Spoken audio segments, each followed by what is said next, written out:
Buenos días. Hoy vamos a hablar de, si continuamos hablando más bien de la representación en variables de estado. Recordemos que la representación en variables de estado se basa en la representación mediante una ecuación de estados, que no es otra cosa que una ecuación diferencial de primer orden representada de forma matricial. Y entonces, con base en esa representación en variables de estado, es posible obtener o determinar cuál es el comportamiento del sistema en el tiempo. Es decir, nosotros contamos con la ecuación de estados que representa la dinámica del sistema, un sistema de orden n. Para esto tenemos el vector de estados, el vector que es un vector columna donde están las variables de estado. La cantidad de variables de estado depende del orden del sistema. Y entonces tener la posibilidad de determinar de forma analítica cómo es que se comporta el sistema ante una determinada entrada, básicamente es determinar en el tiempo cómo cambian los estados, partiendo desde unas condiciones iniciales específicas y cómo van evolucionando a medida que va pasando el tiempo. Recordemos que esto es equivalente para un sistema de primer, segundo o tercer orden, pues a una representación gráfica que conocemos como el diagrama de estados. Es decir, para un sistema de orden 1 será pues una representación sobre una recta. Para un sistema de orden 2 tendremos la evolución de los estados en un plano, y para un sistema de orden 3 pues en un espacio tridimensional.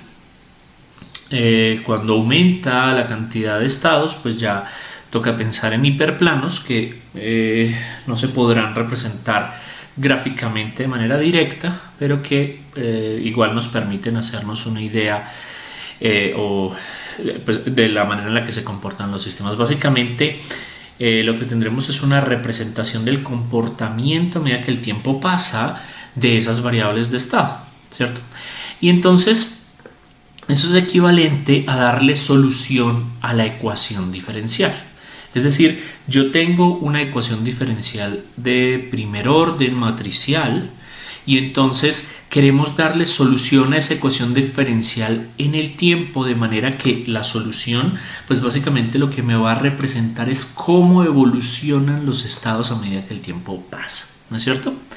Entonces, si partimos de la ecuación de estados x punto igual a x más b por u, entonces vamos a utilizar la transformada de Laplace para representar la forma en la que le podemos dar solución a esta ecuación diferencial.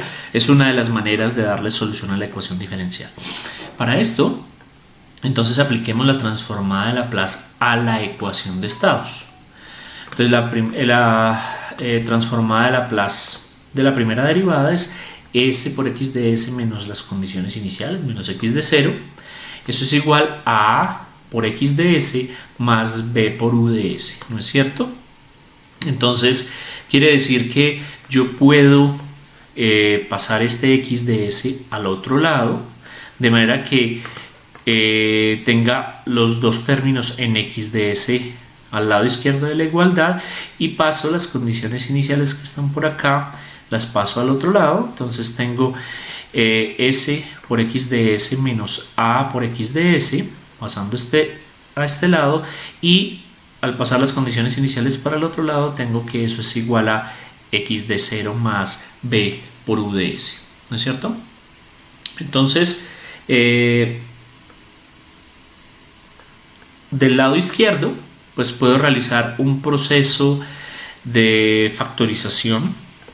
En este caso, como son matrices, entonces fíjense que este es un término que está post-multiplicando, entonces debe quedar post-multiplicando a s por i menos a.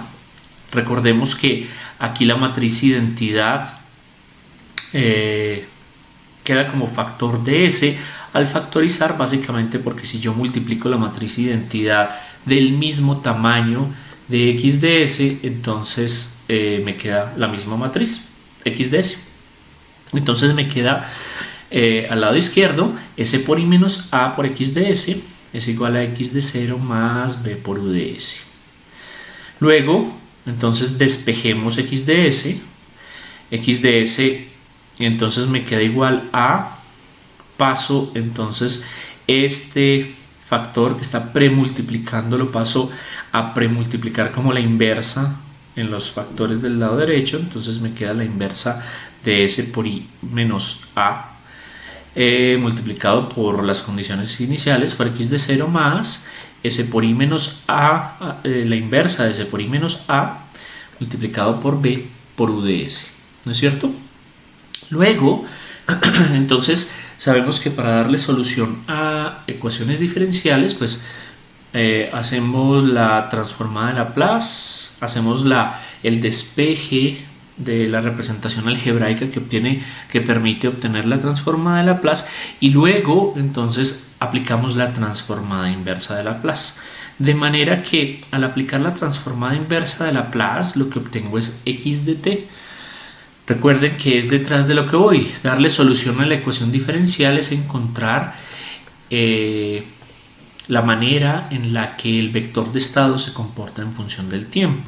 Eso será entonces igual a la transformada inversa de Laplace de este término que está aquí a la derecha de la igualdad. Entonces, básicamente al resolver esta transformada inversa de Laplace, lo que me queda es que X de t es igual a E a la AT, teniendo en cuenta que A es una matriz, multiplicada por X de 0, más la integral entre 0 y t por E a la t menos tau por B por U de tau de tau. Entonces aquí el segundo término pues es una integral de convolución para un par de señales, ¿no es cierto? Entonces, pero entonces E a la AT tiene una característica específica. Resulta que E a la AT corresponde a la transformada inversa de Laplace del término S por I menos A a la menos 1, es decir, a la inversa de S por I menos A. Aquí es importante entonces tener presente la importancia de recordar los procedimientos para el cálculo de la inversa de una matriz. Básicamente es necesario que calculemos la inversa de S por I menos A para que a esa inversa, que básicamente resulta ser una matriz, le apliquemos a cada uno de los términos de la matriz la transformada inversa de Laplace, ¿no es cierto? Entonces, fíjense que al final E a la AT lo que me da es una matriz de exponenciales, ¿no es cierto? Entonces, por definición, E a la AT, conocida como la matriz de transición de estados o matriz resolvente, tiene algunas propiedades, pero básicamente es una matriz de términos exponenciales, ¿no es cierto? Que resulta de la transformada inversa de Laplace aplicada a cada uno de los términos de la matriz inversa de S por I menos A. Si se obtiene la matriz inversa de S por I menos A, se le aplica la transformada inversa y se obtiene E a la AT. Por lo tanto, la solución de esa ecuación diferencial es igual a esa matriz de exponenciales multiplicada por las condiciones iniciales, que será un vector en columna de condiciones iniciales, más tengo esta integral de convolución que utiliza también pues la matriz de exponenciales E a la t menos tau. Para E a la t, donde está t pongo t menos tau y lo multiplico por el vector b, que resulta de la ecuación de estados, y por u de tau, dependiendo pues de lo que sea la entrada, ¿no es cierto?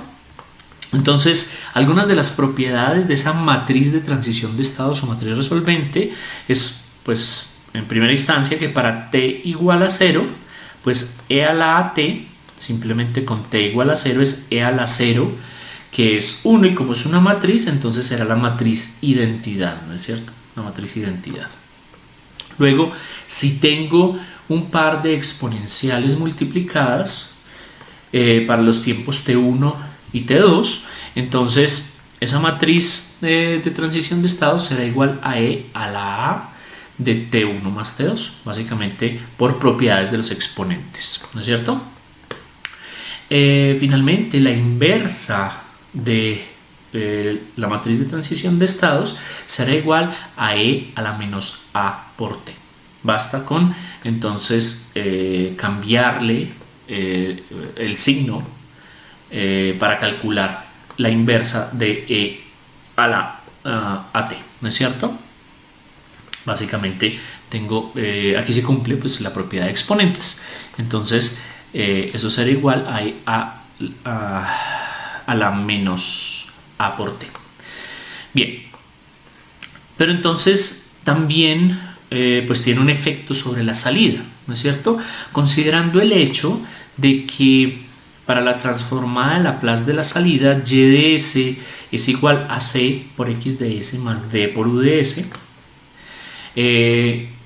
y teniendo en cuenta pues que x de s para la solución de la transformada de Laplace que encontré por aquí arriba es igual a esta expresión, entonces reemplazándola en la ecuación de salidas, entonces me queda que y de s es igual a c multiplicado por s por i menos a la menos 1 por x de 0 más s por i menos a la menos 1 por b por u de s más d por u de s, ¿no es cierto?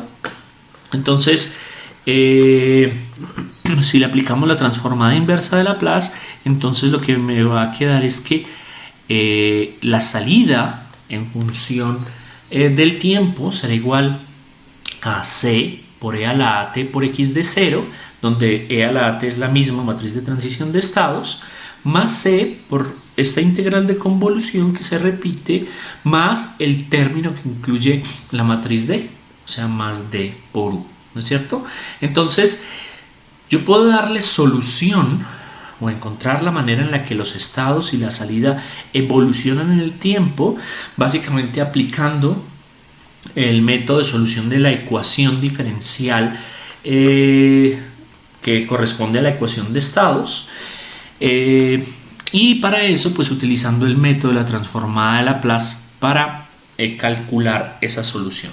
Entonces cuando le dicen a uno encuentre la solución para el sistema representado en variable de estados mediante la ecuación de estados y la ecuación de salida, lo que le están diciendo es determine en qué manera o de qué manera se comportan los estados en el tiempo y de qué manera se comporta la salida en el tiempo para, fíjense que aquí tenemos en cuenta las condiciones iniciales. Entonces fíjense que tanto el comportamiento de los estados depende de las condiciones iniciales como el comportamiento de la salida. La salida tiene en cuenta las condiciones iniciales que pueden ser diferentes a 0. Bien, pero entonces también podemos aplicar la solución a la ecuación homogénea, que es una de las posibles soluciones que se le da a una ecuación diferencial. Entonces, veamos cómo podemos plantear entonces una solución a la ecuación homogénea utilizando uno de los métodos tradicionales que nos va a llevar a una solución que resulta ser similar a la solución que acabamos de obtener. Entonces, si partimos de una ecuación de estados homogénea, recordemos que este es el caso en el cual la ecuación diferencial no depende de las entradas.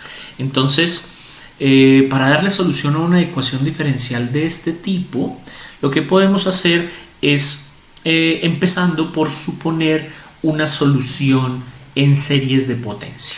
Este es uno de los métodos conocidos para darle solución a una ecuación diferencial. Entonces, partiendo de esta condición, lo que partimos es de la idea de que los estados evolucionan en el tiempo con base en una serie de potencia de este tipo, donde tengo b sub 0 más b sub 1 por t más b sub 2 por t cuadrado más b sub 3 por t cubo más así sucesivamente, ¿no es cierto? Entonces, si partimos de que esa es una posible solución a esa ecuación homogénea y calculamos la primera derivada de esa solución, entonces me queda que x punto de t, que sería la primera derivada con respecto al tiempo de x de t, será igual a la primera derivada de los términos que están a la derecha. Entonces, para b sub 0 será 0, la derivada. Luego la derivada para el término en t será b1, más 2b sub 2 por t para este término. Luego 3b sub 3t cuadrado para el siguiente y así sucesivamente. Pero eso hemos dicho que con base en el planteamiento original, que decimos que es una ecuación homogénea, eso es igual a por x de t, ¿no es cierto? Porque x punto de t es igual a por x de t. Luego, eso entonces será igual a y x de t con base en la solución que asumimos que podía ser una serie de potencia, será igual a por b0 más b1 por t más b2t cuadrado más b3t cubo y así sucesivamente. Eso quiere decir que tengo un polinomio que resulta ser igual a otro polinomio, lo que quiere decir que yo puedo igualar esos dos polinomios diciendo el polinomio de la izquierda, que es b1 más 2b2t más 3b3t cuadrado más así sucesivamente, es igual a por b0 a la derecha más a por b1 de t por t más bien más a por b sub 2t cuadrado más a b sub 3t cubo y así sucesivamente, lo que me permite igualar los términos en t. Entonces tengo este que sería el término independiente, que es b1, será igual al término independiente del otro lado de la ecuación, que es igual b1 igual a por b0. Luego, para el coeficiente de t a la izquierda, que es 2b2, ese será igual al coeficiente de t a la derecha, que es a por b1. Y entonces, si despejamos un poco, entonces yo tengo que 2b2 más a por b1 me permite decir que b2 es igual a, pasando este 2 a dividir, a medios por b1, pero b1 en el paso anterior es igual a por b0, entonces me queda que eso es igual a cuadrado sobre 2 por b0. Luego, igualando el siguiente coeficiente, lo que tengo es 3b3, coeficiente de t cuadrado multiplicado por a por b2. Entonces 3b3 igual a por b2 me permite obtener un valor para b3 que será igual a tercios por b2, pero en el iteración anterior pues tengo que b2 que, lo puedo expresar en términos de b0, de manera que será igual a por a cuadrado, que da a cubo, sobre 2 por 3, que me da el denominador multiplicado por b0, y puedo continuar así sucesivamente. De manera entonces que la solución x de t me queda como partiendo de la solución original igual a b0 más a por b0t más a cuadrado sobre 2 por b0t cuadrado más a cubo sobre 2 por 3 por b0t cubo. Y en este caso, pues para satisfacer las condiciones iniciales, es decir, que sería el valor constante en la solución, entonces tenemos que b0, que sería la constante, será igual a las condiciones iniciales.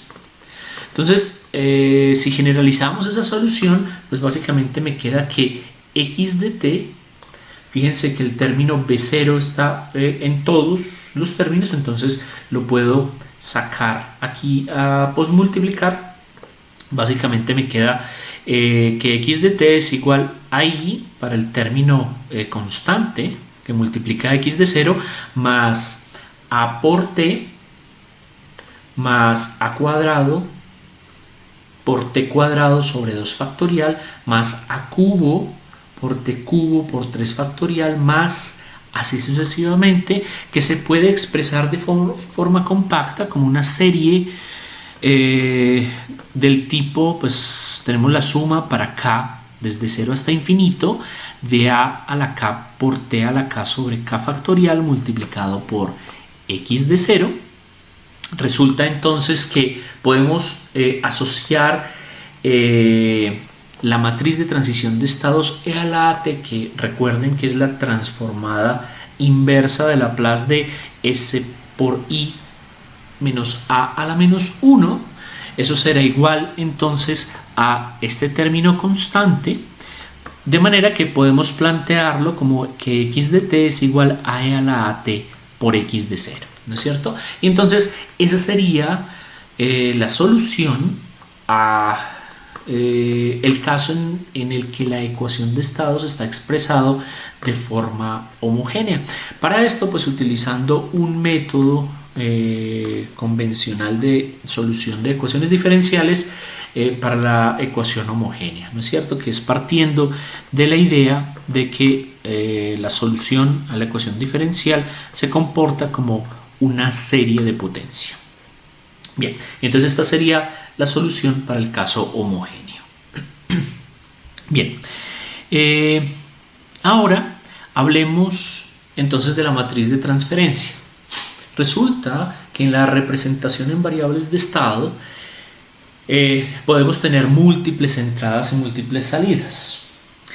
A comparación con lo que conocemos de lo que es la función de transferencia de un sistema, que básicamente es una relación entre la salida y la entrada en el dominio de la frecuencia, es decir, la transformada de Laplace de la salida sobre la transformada de Laplace de la entrada con condiciones iniciales iguales a 0. Pero entonces, ¿cómo representar la relación entre múltiples entradas y múltiples salidas? Pues básicamente se puede obtener una representación matricial que me permite relacionar las diferentes entradas con las diferentes salidas, y esto es lo que se conoce como la matriz de transferencia. Entonces, obtengamos una expresión de lo que sería la matriz de transferencia que me permite relacionar múltiples salidas con múltiples entradas con condiciones iniciales iguales a 0. Y para esto voy a partir de algo pues, que se hizo en la explicación anterior, que es en primera instancia obtener la transformada de Laplace de la ecuación de estados, pero con condiciones iniciales iguales a 0. Eso quiere decir que la ecuación x punto igual a ax más b por u será pues al lado izquierdo s por x de s, aquí las condiciones iniciales valen 0, será igual a lo que está a la derecha, que es a por x de s más b por u de s, y entonces de igual forma pasamos el término en x de s, lo pasamos a la izquierda y lo sacamos con un factor. Entonces a la izquierda me queda s por x de s menos a por x de s será igual a b por u de s, lo que es lo mismo que pues al tomar x de s como factor de los dos términos me queda s por i menos a por x de s, eso será igual a b por u de s. Y entonces despejando me queda que x de s es igual a la inversa, la matriz inversa de s por i menos a por b por u de s. Fíjense que puedo utilizar esta expresión 1 en la transformada de Laplace de la ecuación de salidas. Entonces recordemos que la transformada de Laplace de la ecuación de salidas pues básicamente es y de s es igual a c por x de s más d por u de s. Pero si aplico 1 en este término, entonces me queda que eso es igual a c por la inversa de s por i menos a por b por u de s más d por u de s, ¿no es cierto? Quiere decir entonces que como u de s me aparece en ambos términos post multiplicando, yo puedo factorizar el vector correspondiente a las entradas, de manera que la salida me queda c por la inversa de s por i menos a por b más d. Fíjense entonces que aquí obtengo una ecuación de salidas que de manera explícita me permite relacionar la transformada de Laplace de la salida con respecto a la transformada de Laplace de la entrada. Como es matricial, pues básicamente esa relación está dada por pues este término que aparece aquí en el intermedio, es decir, C multiplicado por S por I menos A la menos 1 por B más D relacionan a la transformada de Laplace de la salida con respecto a la transformada de Laplace de la entrada. Y esto pues es conocido, ¿cierto? Sabemos que por definición la función de transferencia es la relación entre la transformada de Laplace de la salida con respecto a la transformada de Laplace de la entrada con condiciones iniciales iguales a 0, pero en el caso en el que tenemos solamente una salida y una entrada. Como la representación en variables de estado me permite tener múltiples entradas y múltiples salidas, entonces este término, que sería C por la inversa de S por I menos A por B más D, entonces será la relación entre la transformada de Laplace de la salida con respecto a la entrada, pero para el caso en el que puedo tener múltiples entradas y múltiples salidas, ¿no es cierto? Y este término se conoce como la matriz de transferencia.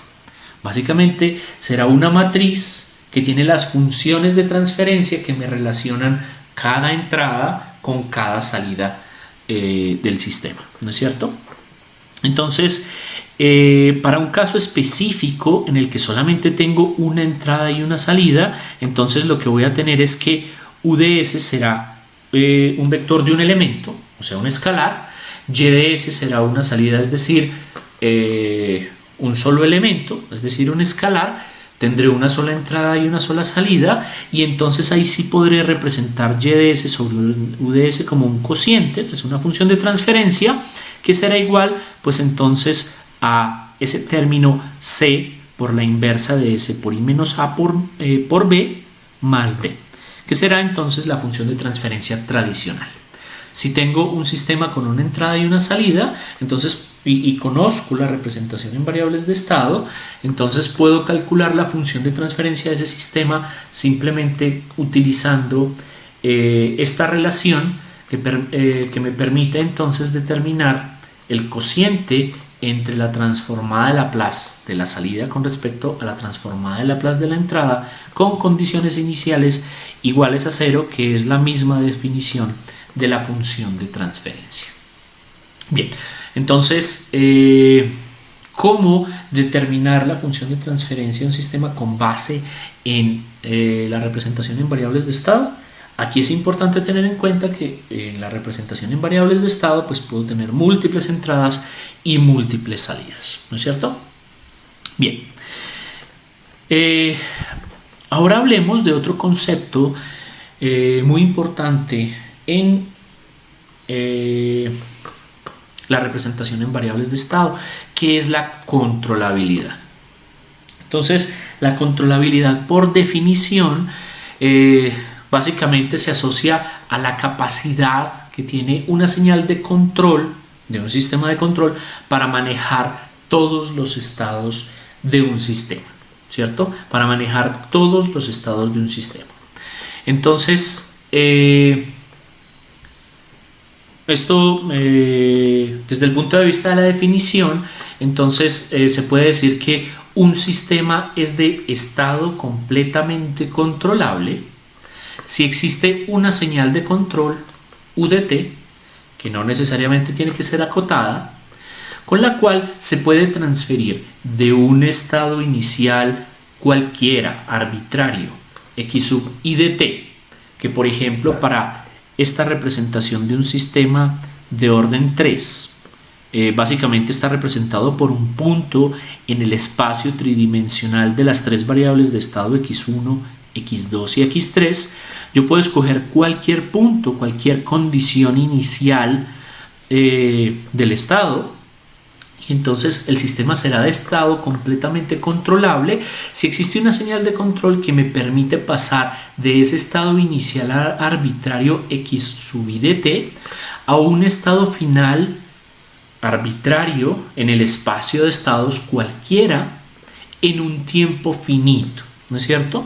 Entonces, si existe una señal de control UDT que permite que yo pase de cualquier estado inicial a cualquier estado final por una trayectoria determinada por la dinámica del sistema, en un tiempo finito, esa es una condición muy importante, entonces yo tendré un sistema de estado completamente controlable, ¿no es cierto? Y entonces, fíjense que esta es una característica del sistema. Y yo quiero poder entonces determinar si el sistema tiene esa condición, si resulta ser controlable o de estado completamente controlable, ¿no es cierto? Entonces, ¿cómo determinar la controlabilidad de un sistema cualquiera? Entonces, es posible determinar lo que se conoce como la matriz de controlabilidad. La matriz de controlabilidad es una matriz que vamos a llamar C sub O para diferenciarla de la matriz C de la ecuación de salidas, que se construye de una forma determinada. Entonces, C sub O, que es la matriz de controlabilidad, se construye utilizando la matriz A y el vector B de la ecuación de estados. Entonces, básicamente lo que se hace es que la matriz de controlabilidad, primero pues se pone la matriz B. Entonces, la matriz de controlabilidad está compuesta por un conjunto de submatrices. Entonces, la primera es la matriz B, luego se hace el producto de A por B, luego se hace el producto de A cuadrado por B y se llega hasta A a la n-1 por B, donde n es el orden del sistema. Recuerden que yo voy a tener una matriz A de n por n, donde n es el orden del sistema. Un sistema de orden 3 pues tendrá una matriz A de 3 por 3, lo que quiere decir que la matriz de controlabilidad llegará hasta el producto de A a la n-1 por B, ¿no es cierto? Entonces,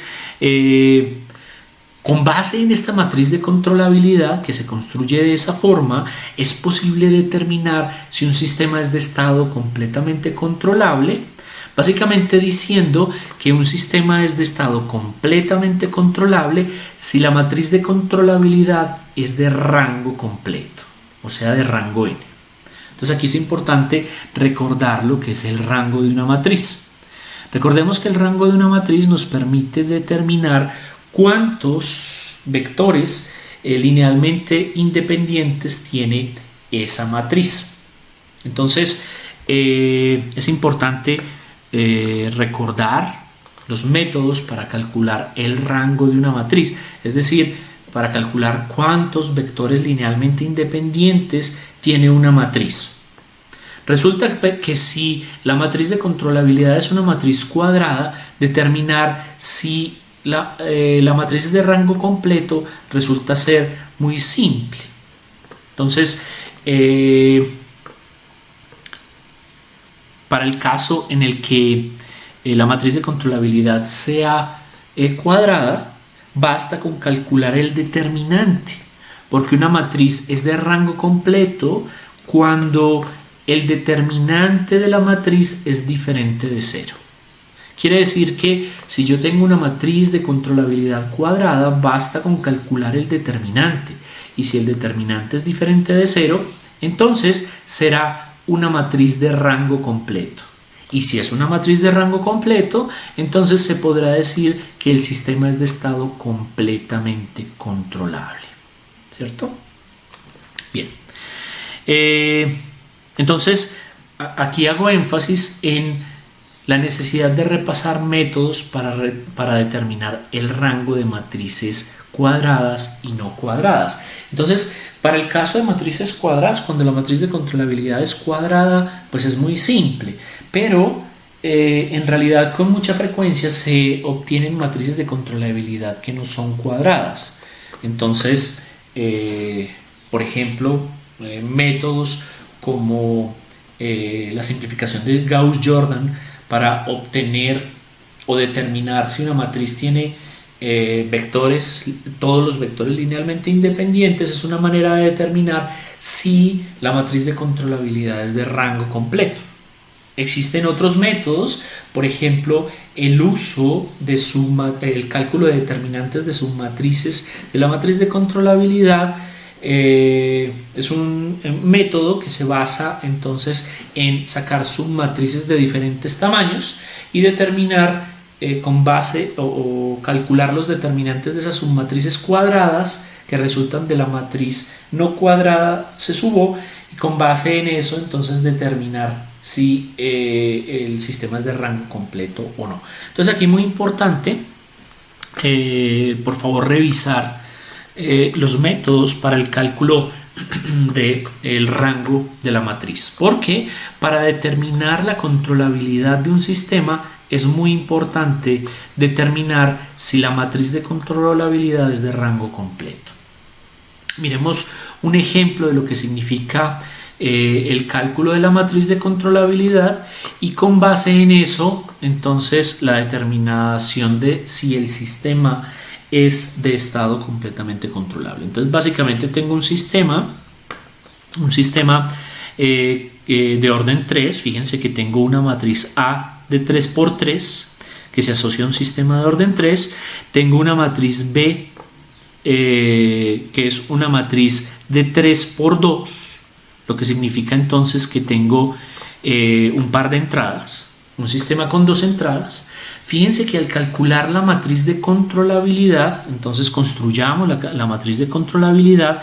Básicamente, recuerden que la matriz de controlabilidad se calcula pues primero poniendo la matriz B. Entonces aquí está una de las submatrices de la matriz de controlabilidad, es la matriz 1, 2, 4, 5, menos 2, menos 1, que corresponde a la matriz B. Luego viene otra submatriz que se calcula con base en la definición como el producto de A por B. Entonces, al hacer el producto de A por B, recuerden cómo se hace eso. Básicamente es el producto de los términos de la primera fila multiplicados por los términos de la primera columna, y es la suma pues de esos dos productos, y eso me da el primer término. Luego este menos 2 me resulta del producto de esta primera fila por la segunda columna, entonces me da menos 2. Luego el producto de esta segunda fila por la primera columna me da menos 8. La segunda fila por la segunda columna me da menos 10. La tercera fila por la primera columna me da 6. La tercera fila por la segunda columna me da 3. Y entonces tengo aquí la submatriz que resulta del producto de A por B. Luego tengo que calcular otra submatriz que es A cuadrado por B. Fíjense que esto va hasta A cuadrado hasta A cuadrado por B, porque pues tengo una matriz de 3×3 y recuerden que vamos hasta a la n menos 1 por B. Como n es 3, entonces esto irá hasta A cuadrado por B, ¿no es cierto? Y A cuadrado por B se puede calcular de dos formas. Una es multiplicar A por A, que me da A cuadrado, y eso multiplicarlo por B. O una más simple, que es utilizar la submatriz que acabo de calcular, porque yo acabo de calcular A por B, ¿cierto? Entonces, si yo multiplico A por esto que tengo aquí, que es A por B, A por B me da A cuadrado por B, que sería esta matriz de acá. Entonces, básicamente multiplicar A por esta submatriz que acabo de calcular, que es A por B, ¿no es cierto? Eso me da 1, 2, 16, 20, menos 18, menos 9. Háganlo a mano por ejercicio para que encuentren la matriz de controlabilidad. Entonces lo que queda para determinar si la matriz de controlabilidad es de estado completamente, o más bien si el sistema es de estado completamente controlable, es determinar si la matriz de controlabilidad CSUO es de rango completo. Entonces se puede utilizar alguno de los métodos para la determinación del rango de una matriz. Recuerden repasarlos estos métodos, entonces para esta matriz es posible determinar que el rango es igual a 3. Para una matriz rectangular como estas, que tiene mayor cantidad de columnas que filas, entonces podemos definir los vectores a los cuales queremos determinar si son linealmente dependientes o independientes simplemente por el menor entre la cantidad de filas y columnas. Es decir, si yo tengo 3 filas y en este caso 6 columnas, entonces basta con determinar si los 3 vectores filas son linealmente independientes para determinar si la matriz es de rango completo, ¿no es cierto? Entonces esta matriz rectangular será de rango completo si los 3 vectores fila son vectores linealmente independientes. Esto se puede determinar pues por algún método y para esta matriz ocurre pues que los 3 vectores fila son vectores linealmente independientes, por lo tanto C⁴ para este ejemplo es de rango completo, es de rango 3 y por lo tanto, como la matriz de controlabilidad del sistema es de rango completo, es un sistema de estado completamente controlable. Recordemos que lo que eso significa es que entonces es posible encontrar o existe una señal de control UDT que me permite pasar desde cualquier estado inicial arbitrario x sub i hasta cualquier estado final arbitrario x sub f en un tiempo finito, ¿no es cierto? Bien, yo creo que podemos dejar ahí el día de hoy. En la próxima presentación hablaremos de la observabilidad y de lo que significa la implementación de la estrategia de control para variables de estado conocida como realimentación de estados. Entonces, hasta pronto.